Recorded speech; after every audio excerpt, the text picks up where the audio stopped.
Colonel Diptanshu চৌধুরীর থেকে একটা প্রতিক্রিয়া নেব পরের প্রতিবেদন দেখার আগে।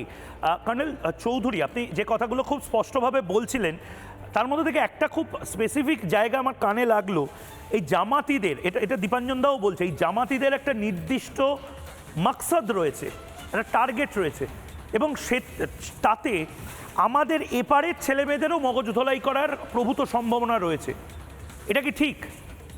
কারণ আমাদের ভাষা এক, আমাদের কালচারাল কিছু কিছু মিল রয়েছে, খাই মোটামুটি ভাত ডাল আমরা এপার ওপার, সব সহজভাবে র্যাডিকালাইজ করা যাচ্ছে।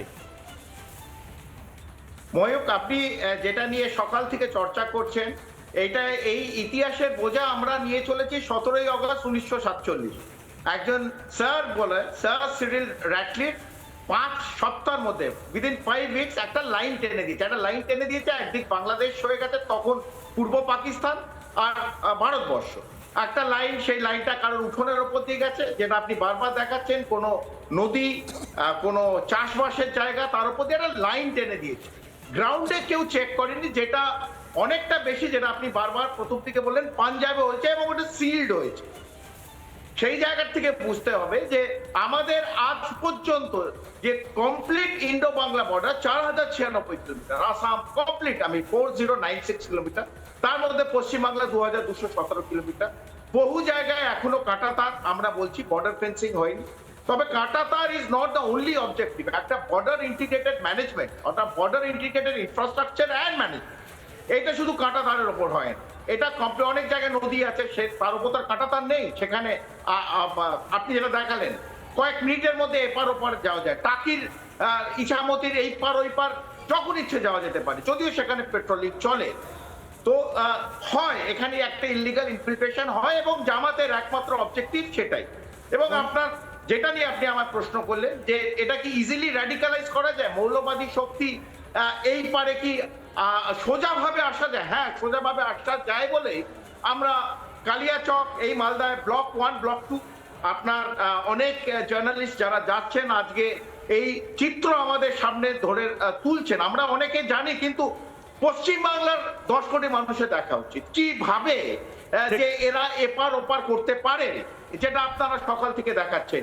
মুর্শিদাবাদ আমরা দেখেছি, আমরা খাগড়াগড় দেখেছি। অনেকে বলবে রিপাবলিক বাংলা গল্প বানায়। রিপাবলিক বাংলা গল্প বানাচ্ছে না, আপনাদের সামনে কয়েকটা সত্য তুলে ধরছে, এবং ক্যামেরা মিথ্যে বলে না। এবং জামাত 40%-এর ওপর এইসব জায়গায় ভোট পেয়েছে, এগুলো সব সত্যি কথা। এবং কারা ভোট দিয়েছে এই কথাটা ময়ূক পরের প্রশ্ন আপনাকে জিজ্ঞেস করতে হবে, কারা? জামাতে একটা লিডার তো অনেক জায়গায় আছে, সব জায়গায় পাইনি। তবে এই যে বর্ডার এরিয়ায় যারা বাস করছে বাংলাদেশের তরফ, এই সাতক্ষীরা বলুন, রাজশাহী বলুন, চাঁপাইনবাবগঞ্জ, কারা ভোট দিয়েছে? এই যে 41% ভোট ছিল, তারা জামাতের পক্ষে। তো জামাতের পক্ষে কারা? এই প্রশ্ন চিহ্ন, বড় প্রশ্ন চিহ্ন আমি রাখলাম, জামাতের পক্ষে কারা? দীপ্তাংশু বাবু, একটা জিনিস যেটা বোঝা যাচ্ছে, গত 10-12 বছরের মধ্যে আমাদের সামনে, আমরা তো এখানে চাকরি করি, কলকাতাতেই চাকরি করি, দেখা যাচ্ছে ভাষাগত জায়গায় একটা পরিবর্তন লক্ষ্য করা যাচ্ছে। খুব ধীরে ধীরে লয়ে একটা কিছু কিছু মানুষের ভাষা অন্যরকম হয়ে যাচ্ছে। এবং আমরা যেটা দেখতে পেলাম, এসআইআর হওয়ার পর বহু মানুষ এখান থেকে চলে যেতে বাধ্য হলো, পালালো, তো মিছিলের মতো মানুষ গেল। এইটা কি সেই জামাতের দীর্ঘমেয়াদী একটা ব্যাপার, যে ধীরে ধীরে পশ্চিমবাংলাটাকেও একটা উগ্রপন্থীদের যে কাজ কারবার করা যায়, যেভাবে উগ্রপন্থীরা জাল বেচোয়, ঠিক সেভাবে কি জামাত চেষ্টা করে যাচ্ছে? এবং এবার ভোটে বাংলাদেশে পুরোটা দখল করতে না পারলেও সীমান্ত বরাবরই দখল করে পশ্চিমবঙ্গের কাছে কি আরেকটা থ্রেট তৈরি করে দিল, মানে একটা কি ভয়ের অবস্থা তৈরি করে দিল? আমি যেটা বুঝতে পারছি, এসআইআর না হলে আমাদের চোখটাই খুলতো না যে এত লোক। এবং তাদের আপনারা যদি যে কেউ দেখে, বাইরে রাস্তা হাঁটে কলকাতা বা এইসব অঞ্চলে, ভাষার পরিবর্তন হয়ে গেছে, তার চালচলনের পরিবর্তন হয়ে গেছে, সামান্য ক্ষেত্রে পোশাকের পরিবর্তন লক্ষ্য করা যাচ্ছে। এবং সেই জায়গাটায় কি এই দীর্ঘমেয়াদী জেহাদি চিন্তাভাবনার কোনো ফসল জামাতের? এটা একদম দীর্ঘমেয়াদী একটা তো টেমপ্লেট কাজ করছে। সাধারণ মানুষ দেখলে ভাববে গল্প বলছে, সাধারণ মানুষ দেখলে বলবে সবই তো ভালো, আজকে সকাল হয়েছে, বেরোচ্ছি, ঘুরছি, খাচ্ছি, কেউ আমায় তো ছুটছে না, এরম ভাবে কেউ কাউকে ছোবে না।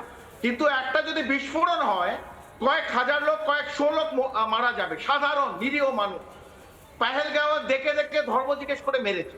কিন্তু তার সঙ্গে সঙ্গে আপনি যেটা বলছেন একদম জামাতের একটা টেমপ্লেট আছে এবং টেমপ্লেটের পেছনে কেউ না কেউ তাদের হাতে লাগামটা আছে। এখানে আইএসআই হতে পারে, মার্কিন যুক্তরাষ্ট্র হতে পারে, জামাতকে রিসোর্স পৌঁছচ্ছে, একটা লাগাম ধরা আছে এবং জামাত তাদের কথায় এই কাজগুলো করছে। দুই, কেন্দ্রে পুরো নিজের কোনো দায়িত্ব নেই, গা ঝেড়ে দিচ্ছে, এটাও ঠিক নয়। আমরা রাজ্য যেমন জমি দিচ্ছে না, বর্ডার ম্যানেজমেন্ট এন্ড ইনফ্রাস্ট্রাকচার তার কেন্দ্রের দায়িত্ব, এটা ভারতের ব্যাপার। আপনি প্রথমে শুভ্রাংশু বাবু বলেছেন কোন রাজনৈতিক দল এলো গেল অথবা থাকলো, ইট ইজ নট ইম্পর্টেন্ট। ভারতের সার্বভৌমত্ব, ইন্টিগ্রিটি অ্যান্ড সভারেনিটি, এইটা ইম্পর্টেন্ট।